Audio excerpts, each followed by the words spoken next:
عزو سلام تنبصحكم زخوركم تعزبتي كما يتعلو نلوم ربع 18 تمسكرم قطر سرلو زيناو مسناد وحنا لكم قريبنا لنا نمكتلكم بخبر زعدم إرمياس قبرلو عليه بقدامنت أرستاتو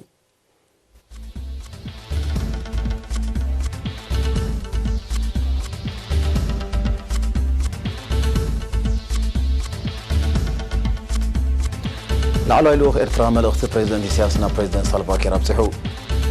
قجل حاكايم البصر أب بازع عوتنا عين مطبحتي أكايدو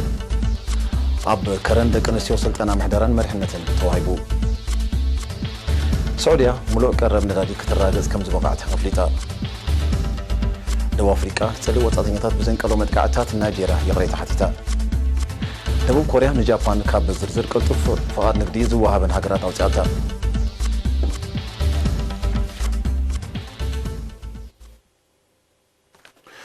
بمينستر قدات وصاي اتو عثمان صالحنا مخاري بريزيدنت اتو يمانه قبرابن زقومه لعلو لوخ ارترا تمالي 17 مسكرم ملختي بريزيدنت إسياس أفورقي ناب بريزيدنت ريبوبليك دبوب السودان سالفا كير ماردات ابصحو ملختي بريزيدنت إسياس اب مدلدال حونتاو زمدنا ارتران دبوب السودان هنصت مسرت ادمعي زوبا وحدتن زتكوريو بريزيدنت إسياس بتوساخي بريزيدنت سالفا كير نسلام السودان نزوسدو تبغسو موغيسو بريزيدنت سالفا كير بوغانو نملختي بريزيدنت إسياس دحر مسكان ارتران دبوب السودان كلتياو زمدنا اب معزازن زوبا متحجاز اب مدنفعن الراين حدا مخانو بمتقاس زغبرو صعري اقداسنتو عزوز مخانو صقيتو تزاريبو ابتي تمالي 17 مسكرم اب جوبا استخايد ركب امباسادر هاجر ارترا اب ريبوبليك دبوب السودان امباسادر يوحنس تخله ميكائيل ترخيبو نيرو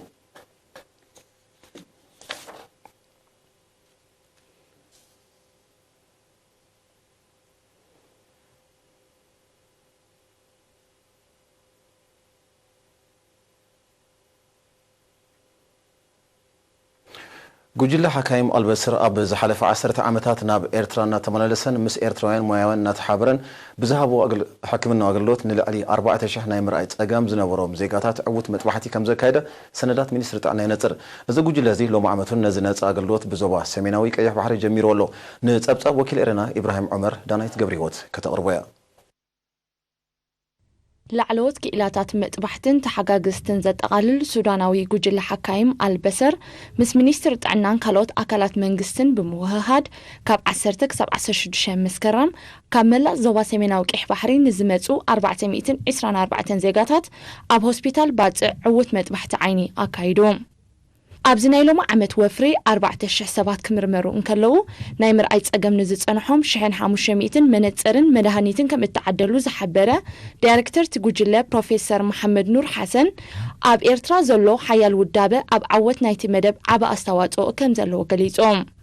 እቲ ኣድማዒ ስራሕ ውጽኢት ናይቲ ኣቀዲሙ ኣብ ኩለን ንኡሳን ዞባታት ዝተኻይደ ጎስጓሳት ምዃኑ ዝጠቐሰ ኬላ መጥባሕቲ ዓይንን ኣወሃሃድ ናይቲ ወፍርን ዶክተር ሳሙኤል ከበደ بوشتاوي عقمي زكايد مطبحت كو انتلو اذا عمت مصه مس ጉጅለ البصر بموهاد زكايد مدبغنا املوا تمكرو عبا ابركتو يغبر كم زلو حبيروم قدمز مغارنا سي كيدنا بتبوتوم منتي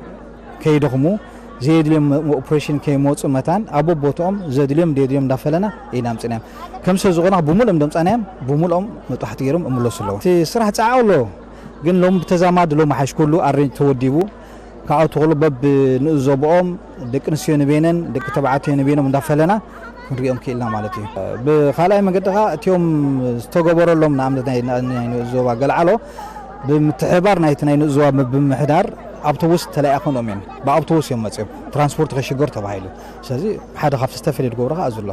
ሜዲካል ዳይሬክተር ሆስፒታል ባጽዕ ዶክተር በርሀ ተስፋይ በወገኑ ምስት ጉጅለ ተፈጢሩ ብዘሎ ጥቡቅ ዝምድና ብዙሕ ተመክሮታት ይቅሰም ከም ዘሎ ስለዚ ድማ እቲ አገልግሎት ናብ ዝሰፈሐ ተጠቃሚ ክበጽሕ ክኢሉ ከም ዘሎ አፍሊጦም እቲ ቀንዲ ዕላማ ናይ ዝመጥባሕት እንተሪና ሰለስተ ቀንዲ ዕላማታት ኣለዎ ማለት እዩ እቲ ቀዳማይ ነቶም ሓበል ዓይኒ ዘለዎም ሕሙማት علليخا كدمة مطبحتي زجبر مرمر على مالتي نصو مستجبر دما مطبحتي جبر دحر مطبحتي دما نتهم حمومات زاد اللي مدهانيتن ما نتصرن عدل مالتي زي حد عينت حد علامة تخلى علامة دما نتهم عتم حبل عين زي بلهم حمامات زي بلهم حمومات جن كل عين حمامات زلهم حمومات مالتي مستي خناتات حمامهم زخيد حمام مدهانيتي وهابو مالتي زدما غيرنايو مالتي تي سالساي دما ናይ ምርኣይ ጸገም ዘለዎም እቲ ዲግሪ ጸገም ዘለዎም ማለት እዩ ልክዕ በቲ እቲ ዘድልዮም ዓይነት ቁጽሪ ዲግሪ ተዓቂኖም እቲ ዘድሊ ናይ ዲግሪ መነጽራት ድማ ተዓዲሎም ናይ ተመክሮ ምልውዋጥ ድማ ነይሩ ማለት እዩ ልክዕ እቲ ተመክሮ ምልውዋጥ ድማ ነቶም ናይ ዓይኒ ሓካይም ዘለውና ኣብዚ ሆስፒታል ልክዕ ኣብቲ ስራሕ ከም ዝሳተፉ ተገይሩ ዓቢ ተመክሮ ድማ ደሊቦም ማለት እዩ ማሳሳሊ ወፍሪ ኣብ ሆስፒታላት ከረንን ዓዲ ቀይሕን ክካየድ ምዃኑ ተፈሊጡሎም እዚ ከምዚ ኢሉ እንከሎ ሚኒስተር ጥዕና ኣሚና ኑር ሁሴን ንትግባር ናይቲ መደብ ንምክትታል ኣብ ዝገበረቶ ዑደት መጥባሕቲ ንዝተኻየደሎም ዜጋታት በፂሓ ጉጅለ ሓካይም ኣልበሰር ሎማ ዓመት ወሲኽካ ኣብ ዝሓለፉ 10 ዓመታት ንልዕሊ 4000 ናይ ምርኣይ ጸገም ዝነበሮም ዜጋታት ዕውት መጥባሕቲ ከም ዘካየደ ሰነዳት ሚኒስትሪ ጥዕና ይነጽር ንጡፍ ተሳታፍነት ደቂ ኣንስትዮ ኣብ ዝተፈላለዩ ዓውድታትን ጽፍሕታትን ንምርጋዝ ዝዓለመ ስልጠና ምሕደራን መሪሕነትን ካብ 14 ክሳብ 16 መስከረም ኣብ ከተማ ከረን ተዋሂቡ ኣብቲ ብሃመመተ ዞባ አንሰባን መሻርክትን ዝተወደበን ምሕያል መንእስያት ደቂ ኣንስትዮ ኣብ ኩለን ትካላትን ንኡሳን ዞባታትን ዝዓለመን ስልጠና 42 መንእስያት ሰራሕተኛታት ደቂ ኣንስትዮ ተሳቲፈን ኣብቲ ስልጠና መትከላት መሪሕነት ግጭትን ኣፈታትሑን ሓባራዊ ስራሕን ውፅኢቱን ምብህሃል ምሕደራ ፕሮጀክት ክብርታትን ፖለቲካዊ ባህልን ከምኡውን ደቂ ኣንስትዮን ሓዳርን ኣብ ዝብሉ ዛዕባታት ተዘትዩ ተሳተፍቲ ካብ ንኡስ ዞባታት ከረን ሓመልማሎ ኣስማጥ ሓልሓል ኤላ ብርዒድ ገለብ ሓጋዝን ሃበሮን ዝተዋጻየን ነይረን ኣቦ መንበር ሃማመቴ ኣቶ ሳላ ኣሕመዲን ኣብ ዝሃቦ ቃል ኣድማዓይ ተሳትፎ ደቂ ኣንስትዮ ክረጋገፅን ቀጻልነቱ ክዋሓስን ኣብዚ ጽላት እዚ ወፍሪ ምክያድ ኣገዳስነቱ ጉልሕ ምዃኑ ብምሕባር ኣብ መጻኢ ምልኣት ዘለዎ ሰፊሕ እዩ ተታሒዙ ከም ዘሎ ኣብሪሁ ኣማሕዳር ዞባ አንሰባ ኣቶ ዓሊ ማሕሙድ ብግዲዩ ንመንእስያት ዝተተሓዘ መደባት እኳ እንተሎ ደቂ ኣንስትዮ ብቑዕ ፍልጠትን ትምህርትን ዓጢቐን ኣብ ውሽጢ ሕብረተሰብ ጉብአን ቀላስን ተረአን ከም ጸወታ ምግባር ካብ ቀዳምነታት ምዃኑ ኣስሚሩሉ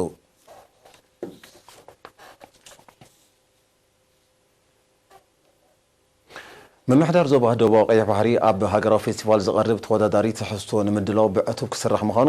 ኣብ ሃገራዊ ፌስቲቫል 2019 ንዝቐረበ ትሕዝቶ ንምግምጋም ብ11 መስከረም ኣብ ዘካየዱ ኣኼባ ገሊጹ ኣማሕዳር ዞባ ኣምባሳደር መሐመድ ሰዒድ ማንታይ ኣብ ዝሃቦ ቃል ሃብታም ባህልን ልምድን ንምልላይ ዝተሰለሰለ ዕማም ጻዕርን ተበግሶን ኣባላት ኮሚተን ምድጋፍ ሕብረተሰብን ተወሲኾ ዘይናዓ ምንባሩ ምጥቃስ ኣብ ዘይተፈተሸን ዘይተመዝመዘን ባህላዊ ውርሻታትን ልምድታትን ዳህሳስን መጽናዕትን ክካየድ ተላብዩ ሓለፍቲ ኮሚቴታት ኣብ ዘቕረቦ ኣብቲ ዝቐርብ ትሕዝቶ ዝነበረ ብልጫታትን ሕፅረታትን ዘጠቓልል ጸብጻብ ነቲ መደብ እኹል መጽናዕትን ምድለዋትን ንምክያድ ምእንቲ ከኣክል ንጂኦግራፊያዊ ቃምጣ ናይቲ ዞባን ሕፅረት ሓገዝቲ መሰለጤታትን ኣብ ግምት ዘእተወ እኹል ባጀት ክስልዓሉ ኣዘኻኺሮም ኣብ ፌስቲቫል ዝቐርብ ትሕዝቶ ጥበብ ከም ዝጎድሎ ዘመልከተ ጸብጻብ ኣብ ምእላይ ትልሂት ሙዚቃ ቅብኣን ቅርጻን ዝነጥፉ ሞያውንን ብዓቕሚ እቲ ዞባ ምምልማል ኣገዳስነቱ ዕዙዝ ከም ዝኾነ ነጺሩ ኣብ መወዳእታ ድማ ንዝያዳ ኣድማዕዮ ብደረጃ ዞባ ቀዋሚት ጉጅለ ትልሂት ክትቀውም ብምኽንያት ሃገራውን ህዝባውን በዓላት ዝካየዱ መደባት ከም መዳለውን መሐየልን ንትሕዝቶ ሃገራዊ ፌስቲቫል ኮይኑ ክስራሓሉ ለዋ ቀሪቡ ዋና ዳይሬክተር ክፍሊ ባህልን ስፖርትን ወይዘሮ ሓዋ መሐመድ ወገና ዝቐረቡ ሓሳባት ንፍታሕ ዝሕግዙ ምዃኑ ብምጥቃስ ኣቐዲምካ እኹል መጽናዕቲ ዘይምክያድ ዝዓበየ ደኻም ስለ ዝነበረ ዓብ ቆላሕታ ከም ዝወሃቦ ኣረጋጊጻ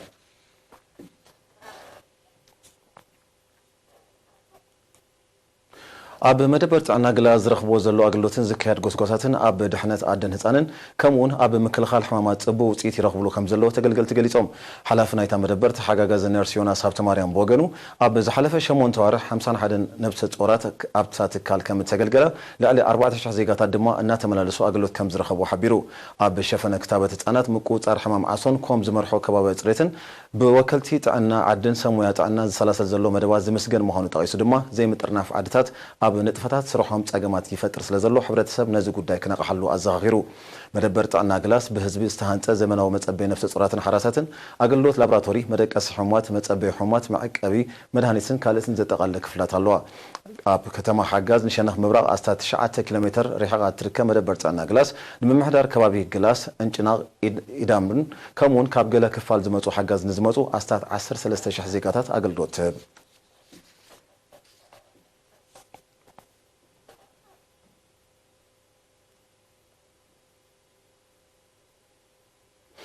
أبناء كلتشان 19 هاجروا ملك غفتنا كلا درجة لعل نتبع مزجبهم ناب العلوت كلا تمرتيز حلفوا تمهرون الزبا ملكي بدرجة الزبات الشليمهم على ما نيت مدب عوتات بمتبع تمهروا قدس كني كم زحدرون مقبار كم زغنة رسم ممهر بيت تمرتي كلا درجة جهان ممهر أبدهم قبر يسوس حبيرو أبتا أجات أمي شوعات لعل 3 سنة بزمتو تمهروا نفس وكفهم تابلت كم التهابة وكل إرنا حبيرو كابتن الزبا أبناء كلتشان 19 هاجروا مرمرة كابس ساتفوا تمهروا أولاد 3 كل تنزوري هاجروا قلوت سوسا كاب سيرتيفيكيت كسابناي ديغري نتب كم زرخبو اذا هاز دما بدرجه زوباغاش واركا كالاي زلعلمت ان محلاف كاب زمزغب ابيت تمرتي كم زخونه كفل تخيللو حلافي بيت صحفه مينستر تمرتي اب نوزوا ملقي ممر هي ابو غويتوم اب زسمعوا قال بقعه تمارو دمر وصيت حبارو صعرن ابركتون مخانو متقاس نعوتات نمتبع زياده وصيت زدرخ سلا زخونه كدفالو زلو تبغسو مخانو رديو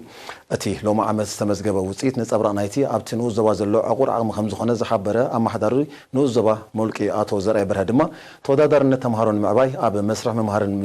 ممهرن زلو بدهوتات نمقلال سو هذا صارك كايدا تحساسيبو اب نوزوا مولقي كاب مبل 12 كساب 30 كلتن زراتات هاجر واغلو طراي 240 كلتن تمهرو ناب لعلوت كلا تمرتي كم زحلفو سندات نايت نوزوا يملكتو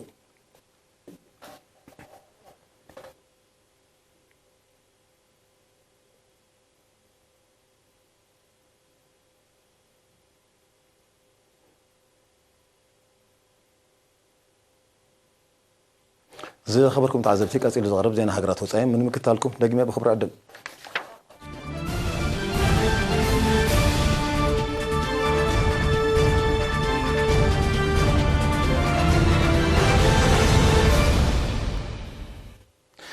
زحلف قدام 14 مسكرن بسخايده مدقعته تسنخيلو صنح فريات نداد سعوديا كم تمعرارين ملو قرب ترغاغيصو خمزلون منستر صعاد سعوديا لؤول عبد العزيز بن سلمان ب 18 مسكرن مافليتو متن فريات ندادي اب موداتا نايز ورحي ناب 11 مليون برميل معلتي اب مززام زمص ورح دار دما ناب 12 مليون برميل معلتي كبكبل تثبيت كم زغبرلو لؤول عبد العزيز اب ذهبو غازيطو مغلص حبيرو سعوديا وحس قرب ندادي ناهغراو عداغا نمرغاز كم وترو اجاما كتصاوت مخانا زغلص لؤول عبد العزيز نزي زانقص مدقعتي نمكلخال ترير سغمتات كتوسد مخانو اسميرلو نتي اطقات حتيون نا يمن مولو حلفنا زوسدلو بسب البو نفرت استخايده مدقعتي من محضر بريزيدنت ترامب بايران كم تخايده يزخصزلو بتمدقعتي متن فريات نداد سعوديا بلعل فرق بمقدالو واغا ندادي اب عالم عداغا وسيو مقنايو يفلط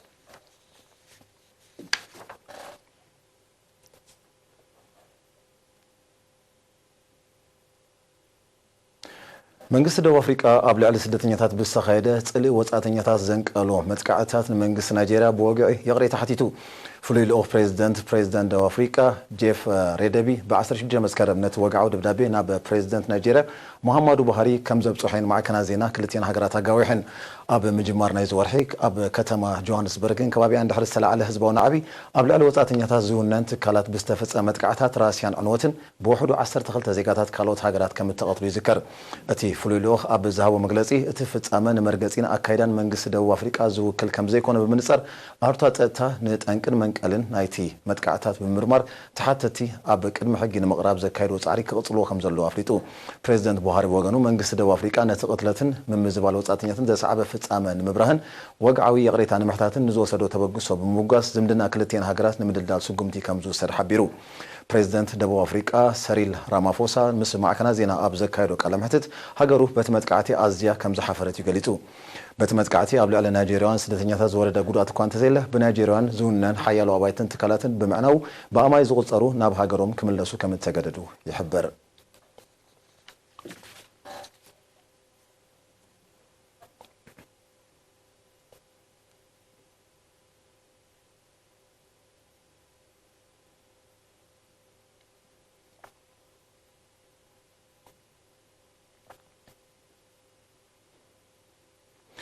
ደቡብ ኮሪያ ንጃፓን ካብ ዝርዝር ናይተን ቅልጡፍን ሰፍሐን ናይ ንግዲ ፍቓድን ዕድላትን ዝወሃበን ሃገራት ኣውፅያታ በቲ ካብ ሎሚ 18 መስከረም ግብራዊ ከም ዝኾኑ ዝተገልጸ ንግዳዊ ማሕነቆታት ደቡብ ኮሪያ መስራሕ ናይቲ ናብ ጃፓን ዝካየድ ዝነበረ ሰደድ ናብ ህንፀት ወታደራዊ ኣፅዋር ዘገልግል ዝርከብ ወጥረ ነገራት ዝወስዶ ዝነበረ ግዜ ክናዋሕ ምዃኑ ተገሊጹ እዚ ደቡብ ኮሪያ ወሲዳቶ ዘላ ስጉምቲ መልሰ ግብሪ ናይቲ ጃፓን ኣብ ዝሓለፈ ወርሒ ነሓሰ ደቡብ ኮሪያ ካብ መዝገብ እሙናት ንግዳዊ መሻርክቲ ንምውፃእ ዝወሰደቶ ስጉምቲ ምዃኑ ይሕበር ጃፓን ኣብ ኢንዱስትሪ መራኸቢታትን ዘመናዊ ዘመናውያን ተንቀሳቃሲ ቴሌፎናትን ልዑል ኣገዳስነት ዘለዎ ቴክኖሎጂካዊ ፍርያታ ብዝምልከት ኣብ ልዕሊ ደቡብ ኮርያ ተሪር ማሕነቆታት ክትውስን እንከላ ደቡብ ኮርያ ብወገና ምስ ጃፓን ንዝነበራ ወተሃደራውን ጸጥታውን ሓበሬታ ናይ ምልዋጥ ስምምዕ ከም ዘፍረሰቶ ይዝከር ሓድግታት መግዛእቲ ዝፈጠሮ ዘይምቅዳው ናብ ቁጠባውን ንግዳውን ጸጥታውን ምትፍናን ኣትይዎን ዘሎ ደቡብ ኮርያን ጃፓንን ፍልልያተን ንምጽባብ ዛጊት ዝወሰዶ እወታዊ ስጉምቲ ከም ዘየለዩ ዝሕበር ምስ ክልቲአን ሃገራት ጥቡቅ ቁጠባውን ጸጥታውን ዝምና ዘሎ ኣሜሪካ እቲ ኩነታት ብዲፕሎማስያዊ መዳይ ክፍታሕ ጻዕርታት ክካየድ እያ ትጽውዕ ዘላ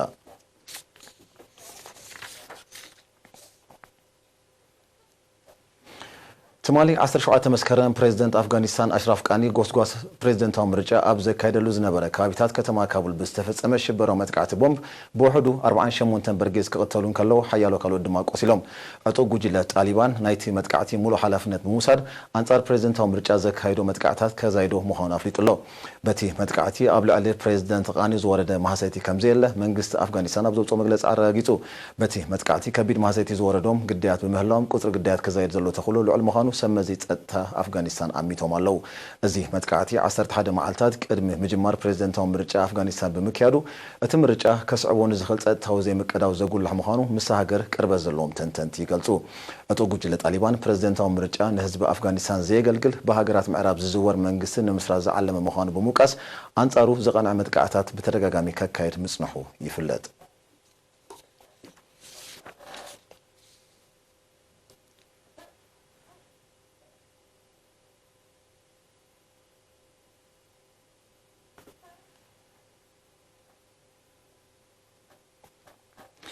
ደቡብ ኮርያ ስርዓት ጸረ ሰብ ኣልቦ ነፈርቲ ናይ ምምዕባል መደብ ሓንጢታት እንቀሳቐስ ከም ዘላ ገሊጻ ብመሰረት መግለጺ ሚኒስትሪ ምክልኻል ናይቲ ሃገር እቲ ብሎክ ኣይ ተሰሚዩ ዘሎ ፕሮጀክት 74 ሚልዮን ዶላር ባጀት ተሰሊዑሉ ከም ዘሎ ክፍለጥ ተኻኢሉሎ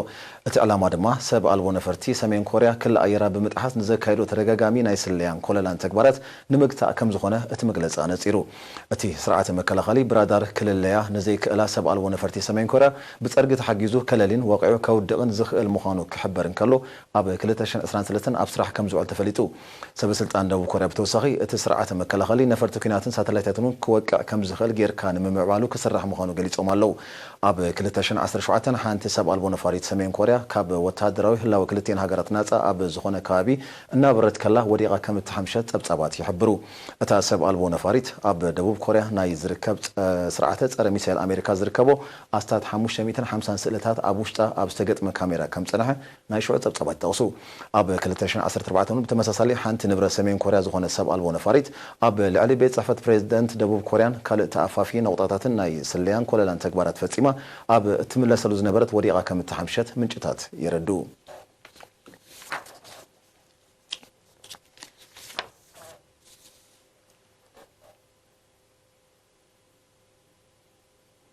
ኣብ መወዳእታ ባይቶ ኢንዶኔዥያ ኣንጻር መርዓቲ ትሕቲ ዕድመ ንዝካየድ ዘመተ ንምድጋፍ ብዝተሓተ ዕድመ መጻምርቲ ናብ 19 ዓመት ክብ ኣቢልዎ እቲ ንጸንሐ ዝተሓተ ዕድመ መጻምርቲ ብ3 ዓመት ክብ ንምባል 3 ስጉምቲ ባይቶ ናይቲ ሃገር ብምሉእ ድምፂ ከም ዘጽደቆ ተቓሊሑ ብመሰረት ኣህጉራውያን ተጠባቕቲ መሰላት ኢንዶኔዥያ ሓንቲ ካብ ቀዳሞት ብብዝሒ መርዓቲ ትሕቲ ዕድመ ዝረኣየለን 10 ሃገራት ክትከውን እንከላ ኣንጻሩ ዝካየድ ዘመታት ዛጊት ክዕወት ከም ዘይከኣለ እዩ ዝሕበር ኣብቲ ሃገር ሓንቲ ካብ 4 ደቂ ኣንስትዮ 18 ዓመት ከይመልአት ኣብ ሓዳር ከም እትጽመድ እዚ ድማ ኣብ ልዕሊ ተን ደቂ ኣንስትዮ ጥዕናውን ማሕበራዊ ቁጠባውን ጸገማት ካብ ዝፈጥሩ ቀንዲ ጠንቅታት ኮይኑ ከም ዘሎ ጸብጻባት ይጠቕሱ